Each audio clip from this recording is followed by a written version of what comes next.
to the Polish culture.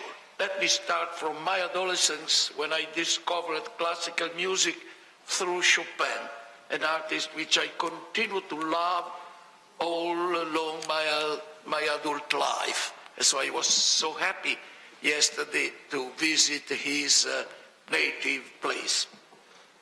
As far as the writers are concerned, even I probably read at the age of 12 Quo Vadis. I want only to quote two authors that I loved very much. One is Stanislav Jesse Letts, whom as an editor I made translated into Italian with a preface. And I consider Letts a genius. And compared to him, Karl Kraus was a writer for Chinese cookies. The other is Wisława Szymborska, whom I ventured to meet only 1 year before her death, and with whom, even if we had never met before, immediately occurred such a mutual human sympathy that, by joking, we said that if we had the chance to meet when we were younger, then we would have had a love affair. Having written a book on the search for a perfect language, I even studied Zamenhof, Esperanto, and in the course of my philosophical studies, I tried to approach the logical researches of Audiukiewicz, Tarski, whom I made translator in the philosophical series I directed, Kotarbinsky, not to quote my friend Jesse Peltz. Having largely written on aesthetics, I was enriched by the books of Roman Ingarden. And as far as my studies of medieval aesthetics are concerned, let me also quote not only Władysław Tatarkiewicz, but also a remote author such as Vitello, a forerunner in the 13th century of the modern optics. Then I must cite Adam Schaff, and I was in friendly relation with Stefan Moravsky and Leslie Kolakowski. And recently, I feel very much indebted with Zygmunt Bauman, of which I share many of his lucid opinions about present society. Since I was also concerned with many eccentric characters, I also discovered that forgotten fellow who was Joseph Hurley Wronski. I have all his works in my rare books collection called Biblioteca Semiologica Curiosa, Lunatica, Magica e Pneumatica. And even Wronski can be listed among the category of the fou littéraire. Let me remember that certain of his ideas deserves some lines of appreciation by Roman Jakobson. Finally, in 1996, I was appointed as a doctor honoris causa by the Academy of Fine Arts in Warsaw, where it was still alive, another of my best Polish friends, Bronislaw Geremek. I am not drawing a profile of the Polish culture, obviously, but only remembering certain encounters that have been important for my scholarly life and which stress some of the links between me and this country. Let me now come to the subject matter of my opening speech, dealing with the past and the future of semiotics. In doing so, I am obliged to return to Poland because it is in this country that the program for an international association of semiotic studies was designed. The idea of an international association of scholars interested in semiotics began to be anticipated during an initial encounter in Kazimierz in 1966, which followed a more informal meeting in Warsaw. Then, in 1968, a second meeting was held in Warsaw. Unfortunately, a few days before, there was the Russian invasion of Czechoslovakia, and it was difficult for many scholars to reach Poland. The day of the invasion, I was in Prague, just on the way to Warsaw, And I succeeded in abandoning this country with my car, and I arrived in Vienna, and from there, flying upon the Baltic Sea in order to avoid the Czech skies, we arrived in Warsaw, in a moment that was politically difficult even in this country.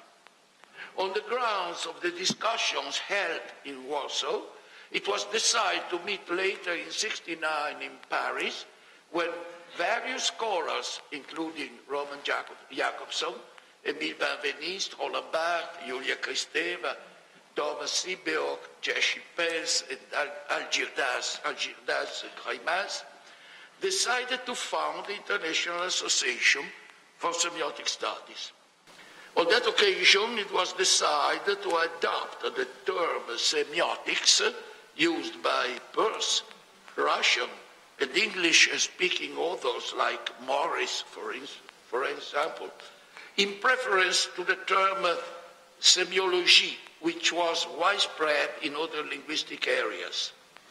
The decision was taken for empirical reasons, in the sense that we wanted to avoid many subtle distinctions then current in various circles, as, for example, the use of semiology for studies deriving from structural linguistics and semiotics for those of a more philosophical nature.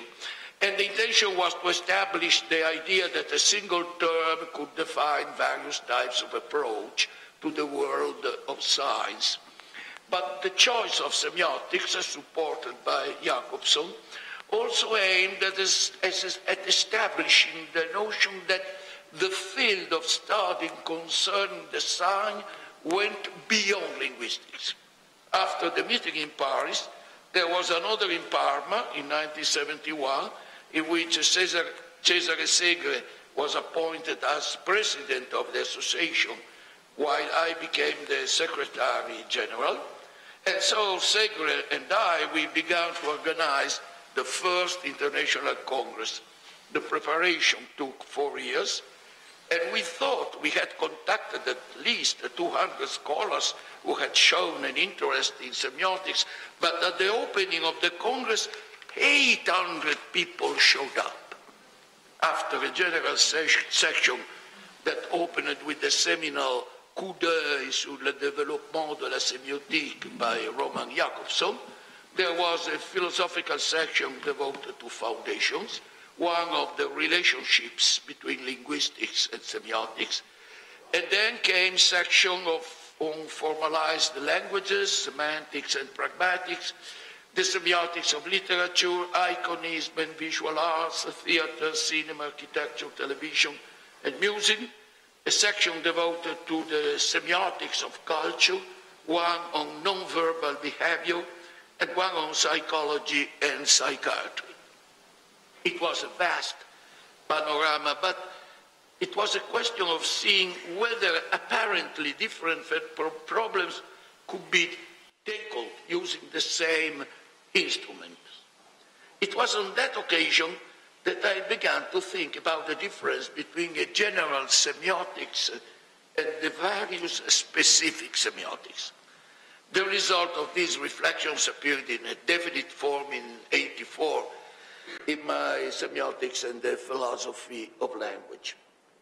A specific semiotics is, or aims at being, the grammar of a particular science system and proves to be successful insofar as it describes a given field of communicative phenomena as ruled by a system of signification. Thus, there are grammars of American Sign Language, of traffic signals of a particular game, poker, for instance. These systems can be studied from a syntactic, semantic, or pragmatic point of view.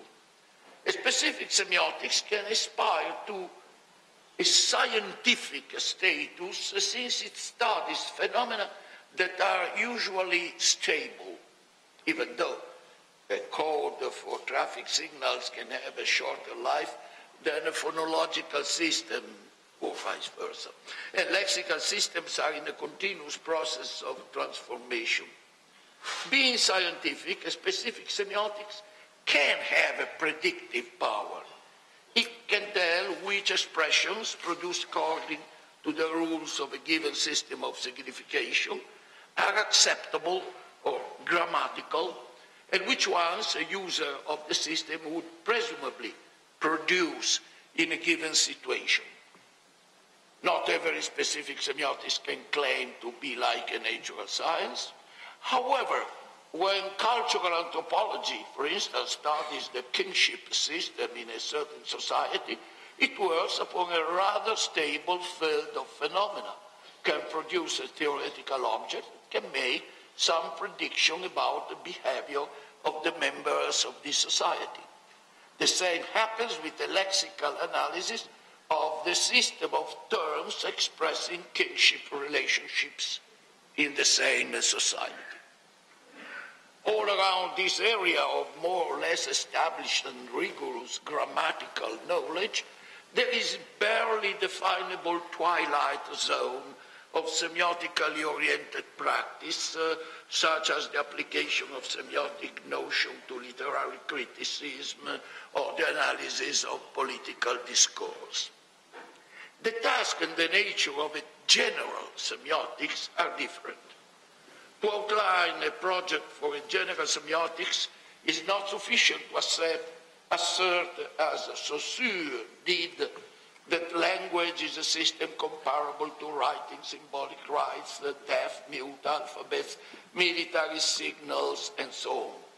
In order to conceive of such an endeavor, one must say in which sense these different systems are mutually comparable, whether they are all systems in the same sense of the word system, and whether the mutual comparison of these systems can therefore reveal common systematic laws capable of explaining from a unified point of view their way of functioning. I think that such a discipline cannot be a science in the same sense as physics or electronics. If there is something that deserves the name of general semiotics, this something is a discourse dealing with the above question, and such a discourse is a philosophical one.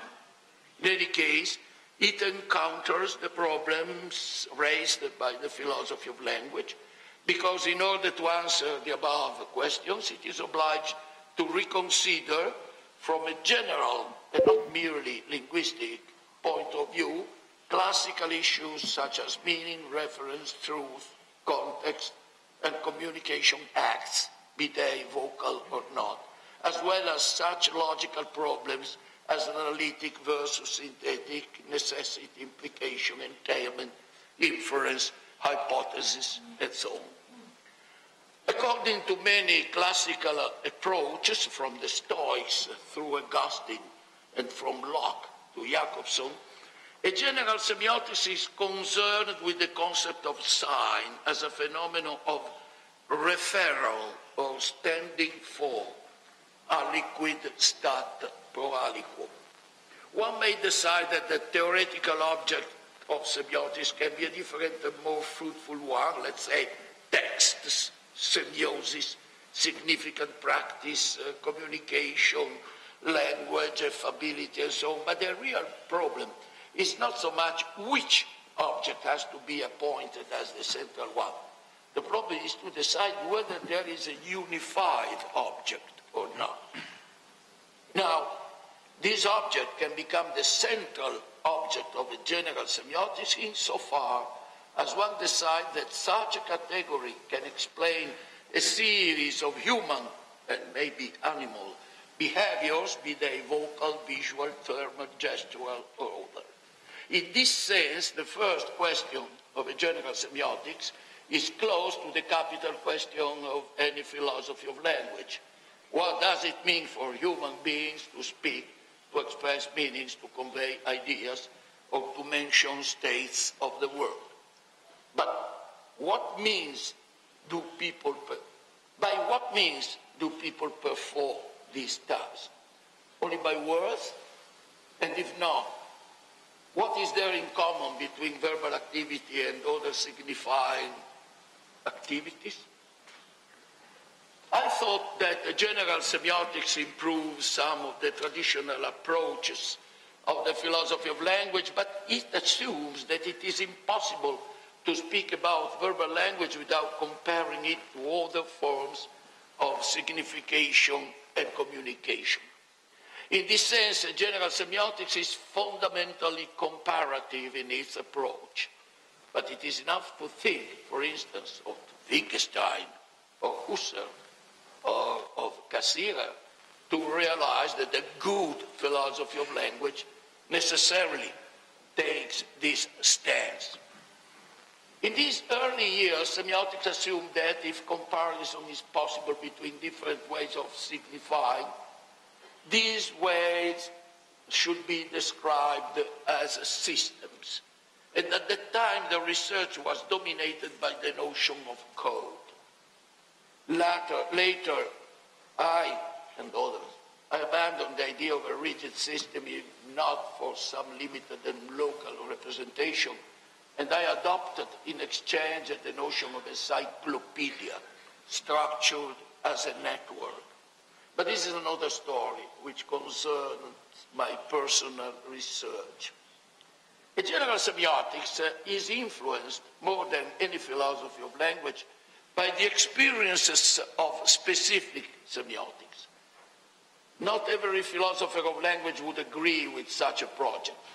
Many of them assume that the categories provided in order to explain verbal language cannot hold when applied to other alleged phenomena of signification. Concerning this, let me quote a discussion which I had in the 70s with Gilbert Harman during a Christian Gauss seminar at Princeton. Harman wrote in Semiotics and Cinema, smoke means fire, and the word combustion means fire, but not in the same sense of means. The word means is ambiguous. To say that smoke means fire is to say that smoke is a symptom, sign, indication, or evidence for fire. To say that the word combustion means fire is to say that people use that word to mean fire. Furthermore, there is no ordinary sense of the word mean in which a picture of a man means a man or means that man. This suggests that Peirce's theory of size would comprise at least three rather different subjects: a theory of the intended meaning, a theory of evidence, and the theory of pictorial depiction. There is no reason to think that these theories must contain common principles.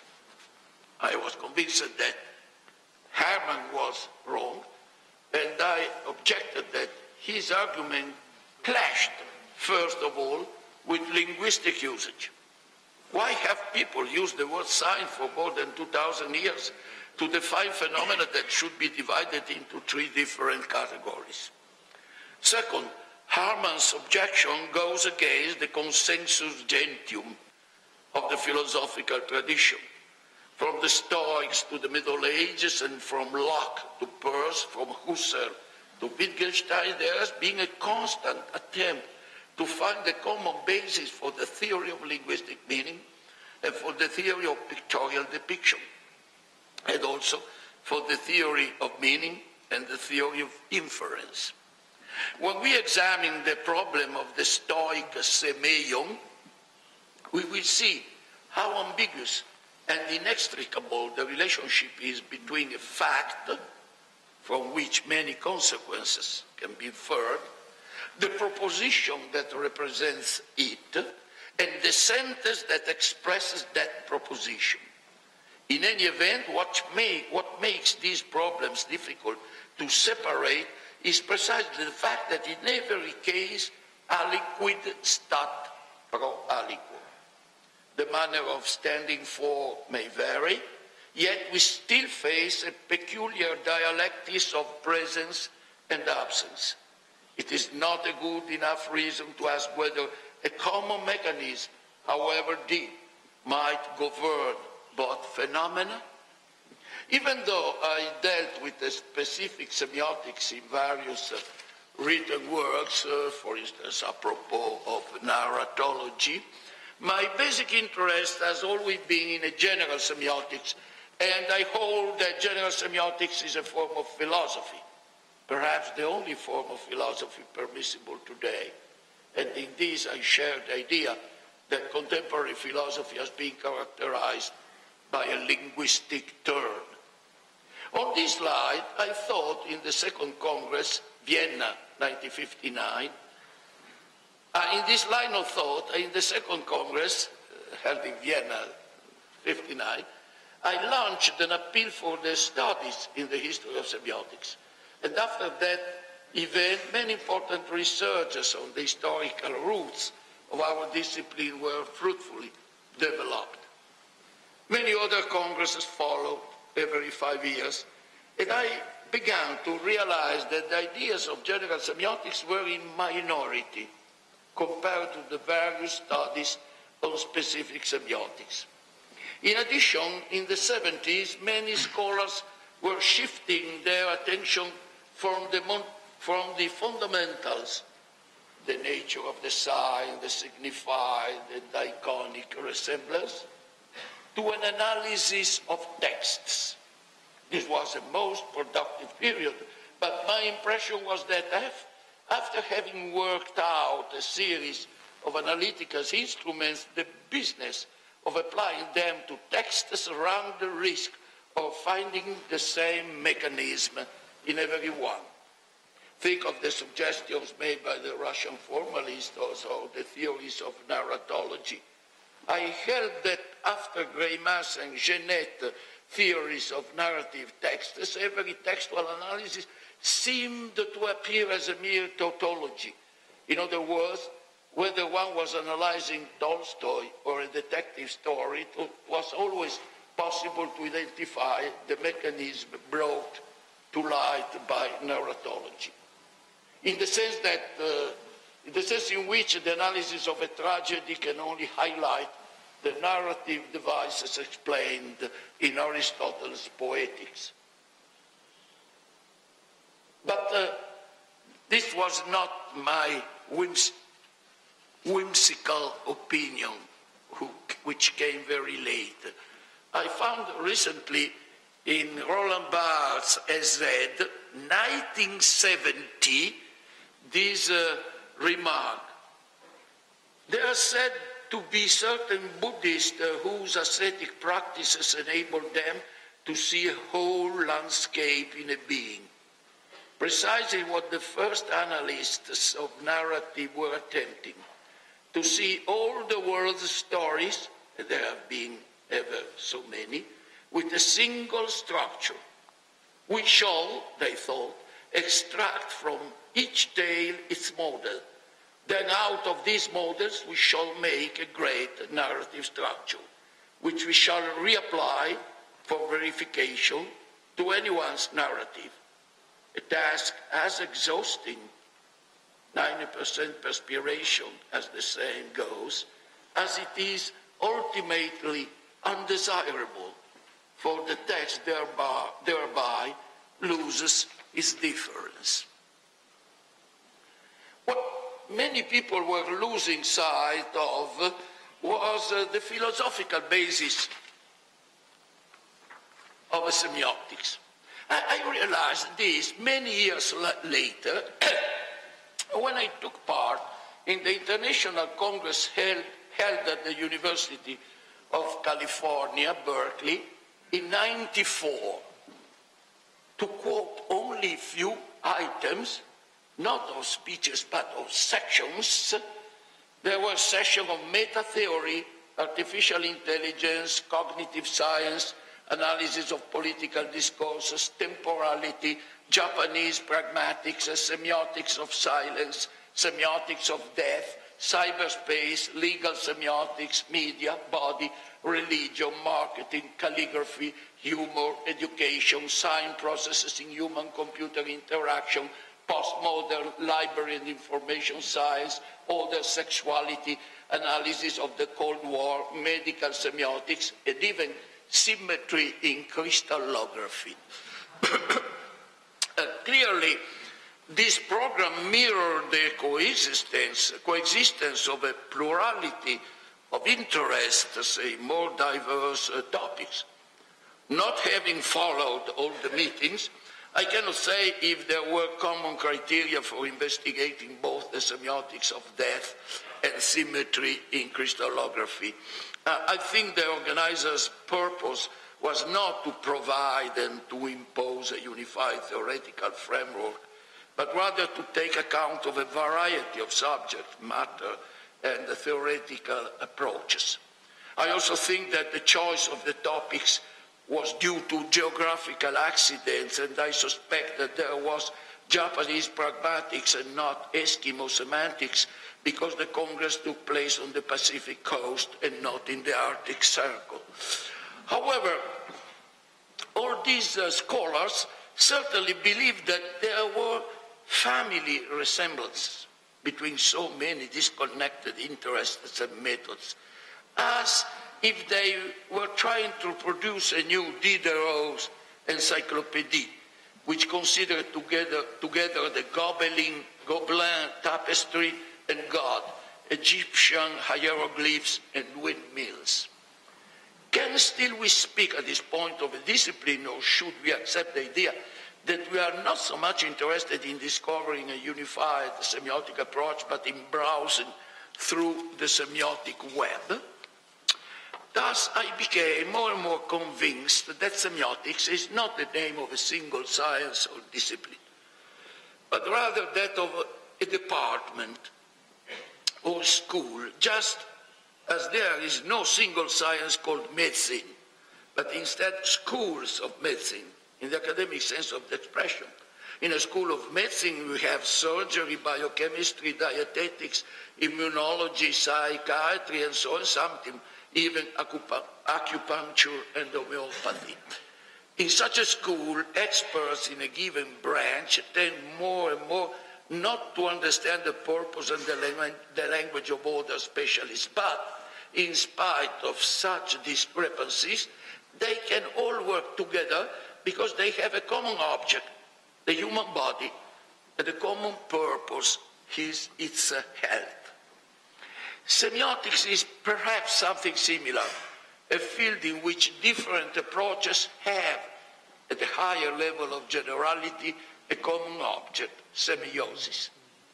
I don't know if there are cases of semiosis in crystallography, but there certainly are instances of semiosis even in the decision to keep silent in order to express perplexity or to refuse to agree with a given opinion. The only problem is how to define semiosis and to provide criteria for identifying it every time it shows up. This remains the purpose of a general semiotics. And I do not think that one can study Japanese pragmatics without entertaining a rigorous and philosophical concept of semiosis. What can be the future of semiotics? Semioticians are perhaps able to analyze prophetic texts, but are not prophets themselves. They don't rank Nostradamus among their founding fathers. However, the question is not a whimsical one. Every discipline is subject to historical changes, and the paths it takes are always motivated by the will, I would say the duty, to react to some phenomena typical of a given cultural moment. As far as semiotics is concerned, its first problem was with Parmenides, to distinguish between the reliability of semata, or natural science, and the unreliability of onomata, that is, words. Aristotle approached the semiotic phenomena by distinguishing between sounds, things, and pathemata, the psyches, that is the mental image, or the idea that verbal sounds activate in our mind. This also happened because Greek culture was ascertaining the existence of barbarians, of people who at first glance had no language at all, but in fact were able to designate the things by words, by their own words. The same idea was worked out more finally by the Stoics. It was by chance that they were originally Phoenicians, that these bilingual thinkers, perfectly aware of the fact that in different countries the same thoughts are meant by different words. Romans were so steadily convinced that their Latin was the only viable language, they did not elaborate a semiotics of their own, except for a theory of translation, since they had to absorb and emulate the Greek heritage. And rhetoric, indispensable for their legal and political purposes. Medieval schoolmen were not concerned with languages other than Latin. Before them, Augustine had started a very complex theory and practice of biblical hermeneutics, but without knowing Hebrew and with a vague, if not null, knowledge of Greek. Their semiotic contribution mostly concerned two items which were crucial for their cultural purpose, namely textual interpretation, that is the hermeneutics of the Bible, and the relationship between words and universals. Only from Roger Bacon to Occam, in a new cultural climate, become very sensitive, the Middle Age, to natural experience, and they switched to the study of relationship between signa and res, and between a true proposition and what was the case. In the 17th century, the word semiotics reappeared, centuries after Galen, and not only in Locke, to designate a doctrine of science, also because only at that moment the European culture became fully aware of the existence of other culture and other forms of writing, from the Chinese ideograms to the Egyptian hieroglyphs. Between 19th and 20th century, we had finally Charles Sanders Peirce and Ferdinand de Saussure, even though Peirce remained at this time an isolated vox clamantis in deserto. Then semiotics became a more and more certain topic in the 20th century. Remember that even in the framework of the Encyclopedia of Unified Science, spoke of semiotics, Carnap, and Morris. And step by step, we arrived to the semiotic boom of the mid-century, because it was in our century that communication became a heavy industry. Started his mythology to analyze different phenomena of communication in everyday life. Semiotics recognized itself as an unavoidable endeavor at the moment in which, at least in developed countries, it was clear that one can take the power not by putting his tanks on the street, but by seizing radio and TV, so that communication became a heavy industry. Semiotics has become a sort of moral critical duty when it was clear that mass media were the new sacred texts which produced ideology and changed our perception of the real world. Which phenomena will the semiotics of tomorrow face? In an era of globalization in which a different society will have the same technology and the same habits, probably the semiotic research will have to deal with many contemporary phenomena more or less linked to the pervasive presence of the global semiotic web. For certain scholars, see for example the present school of Tartu, semiotics has to broaden his inquiry to the kingdom of non-human and biological communication. But my personal concern is still about the development of a general semiotics. One of my amusements is to visit every year the American bookstore and to see how they change the classification of the semiotic stuff. In the 60s, the books on semiotics appeared in the shelves devoted to Marxism, psychoanalysis, and phenomenology. In the 70s, I found them under structuralism, along with Marxism, cinema, and feminism. Then they traveled from post-structuralism to postmodern and cultural studies. But it happened to me to find St. Augustine in the shelf of New Age. In the course of my explorations, I, however, was delighted in discovering decades ago that the Harvard bookstore set up a big and special room which included artificial intelligence, brain science, logic and analytical philosophy, psychology of perception, linguistics and semiotics, all together under the headings of cognitive science. No one has ever claimed that the cognitive sciences are a single science, and everyone is in agreement about maintaining them as a sort of interdisciplinary aggregate with a common nucleus.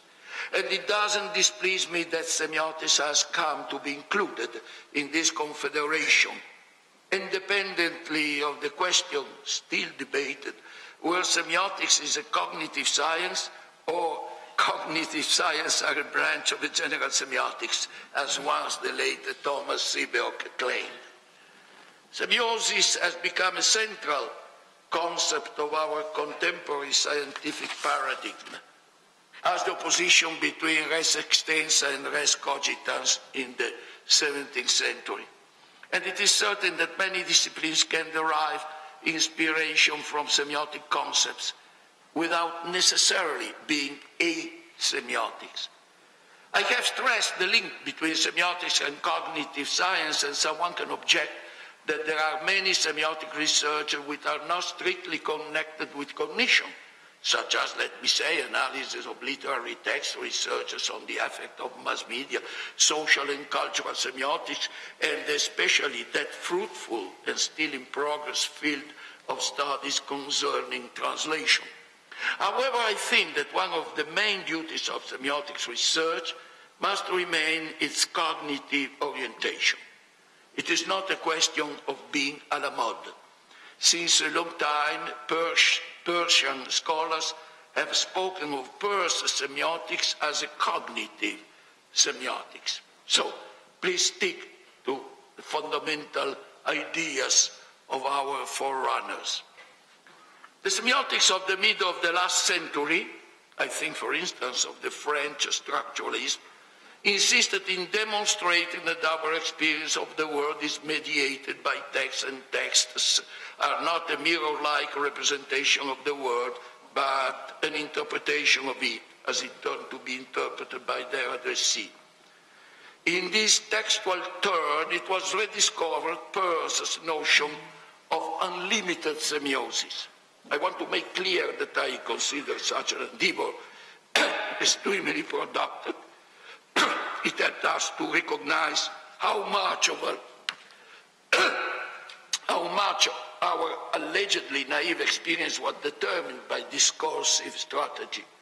It was in such a perspective that we insisted so much on the duty of studying not the referential relationship between sign and things, but rather, or at least first of all, the semantic relationship between signs and meaning, or between signs and their interpretants. But we cannot deny that those approaches also produced the illusion that there was no more world at all, but only texts, and that semiosis was a continual and infinite deferral from sign to sign and from text to text. I think not so much of Derrida as of a sort of savage American version of the idea of deconstruction that I once defined as a Native American merchandise produced on French license. I want to staunchly remember that there is a radical difference between the deconstructive drift and the Persian notion of unlimited semiosis. In the second chapter of his grammatology, Derrida looks for authorities able to legitimize his attempt to outline a semiosis of infinite play and of the infinite world of interpretation. And among the authors he quotes after Saussure and Jacobson, there is also Peirce. Allow me this long quote. Peirce goes very far in the direction that I have called the deconstruction of the transcendental signified, which at one time or another would place a reassuring end to the reference from sign to sign.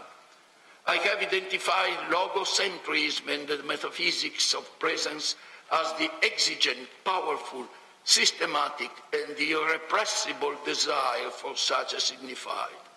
Now, Peirce considers the indefiniteness of reference as the criterion that allows us to recognize that we are indeed dealing with a system of signs.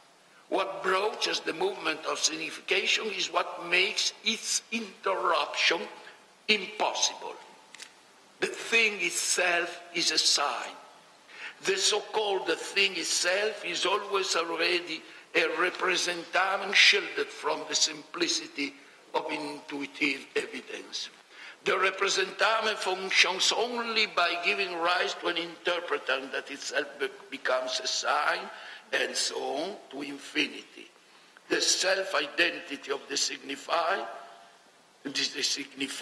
conceals itself unceasingly, and it's always on the move. The represented is already a representamen. From the moment that there is meaning, there are nothing but signs. End of my quote. The limits of this reading of Peirce is that Derrida didn't take into account the fact that Peirce doesn't stop here. It is true that Peirce speaks of a possible infinite interpretation, but for Peirce, the idea of meaning is such as to involve some reference to a purpose. A purpose is, without any shade of doubt, and at least in the Peircean framework, connected with something which lies outside semiosis. Maybe it has nothing to do with the transcendental subject, but it has to do with reference. When Peirce provides its famous definition of lithium as a packet of instruction aimed at permitting not only the identification but also the production of a specimen of lithium, he remarks the peculiarity of his definition is that it tells you what the word lithium denotes by prescribing what you are to do in order to gain a perceptive acquaintance with the object of the world. Every semiotic act is for Peirce determined by a dynamical object, which is the reality which by some means contrives to determine the sign to its representamen. We produce representamens, that is interpretation, because we are compelled by something external to the circuit of semiosis. It is true that for Peirce the dynamical object can never be attained in its actual individual identity, but it is known only through the immediate object, and it is the immediate object which becomes the starting point for further interpretation. If perception is, as it is for Peirce, semiosis, that even at the original moment of our perceptive acquaintance with the external world, the external world becomes understandable to us only under the form of the immediate object, which is an interpreting phenomenon. For Peirce, when the sign is produced, the dynamical object is no more there. And before the sign were produced, it was not an object at all. But the presence of the representamen, as well as the present in the mind or elsewhere of the immediate object, means that in some way the dynamical object, which is not there, was somewhere. Being no present or not being there, the object of an act of interpretation has been. Moreover, the dynamical object that was and which is absent in the ghost of the immediate one can to be translated into the potentially infinite chain of its interpretation will be or ought to be, says Peirce, an endless series of representations, each representing the one behind it, may be conceived to have an absolute object as its limit. Here appears something that cannot find a place within the constructive framework. Outside the immediate interpreter, the emotional, the energetic, and the logical one, all internal to the course of semiosis, there is, for Peirce, a final logical interpreter that is the habit. And the habit is a disposition to act upon the world, and this possibility to act, as well as the recognition of this possibility as a law, requests something which is very close to a transcendental instance, a community, as an intersubjective guarantee of a non-intuitive, non-naively realistic, but rather conjectural notion of truth. There is a real perfection of knowledge by which reality is constituted. For the pragmatic maxim, the meaning of any proposition is nothing more than the conceivable practical effects which the assertion would imply if the proposition were true. Then the process of interpretation must stop, at least for some time, out of language, at least in the sense in which not every practical effect is a semiosic one. It is true that even the practical effect might then to be spelled out by and through interpreters, and that the very agreement among the members of the community cannot but take the form of a new chain of signs. Nevertheless, the agreement concerned something, be it practical effect or the possibility of a practical effect, that is produced outside semiosis. There is something for Peirce that transcends the individual intention of the interpreter, and it is the idea of a community as a transcendental principle. This principle is not transcendental in the Kantian sense because it doesn't come before but after the semiosic process. It is not the structure of human mind that produced the interpretation, but the reality that semiosis builds up. Anyway, from the moment in which the community is pulled to agree with a given interpretation, there is, if not an objective, at least an intersubjective meaning which acquires a privilege over any other possible interpretation spelled out without the agreement of the community. Peirce once said that there is a true conclusion of semiosis, and it is reality.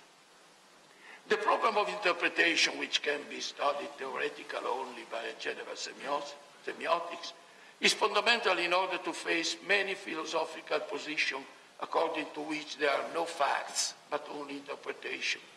A typical Nietzschean legacy, even though Nietzsche added that even his defense of interpretation against facts was itself an interpretation.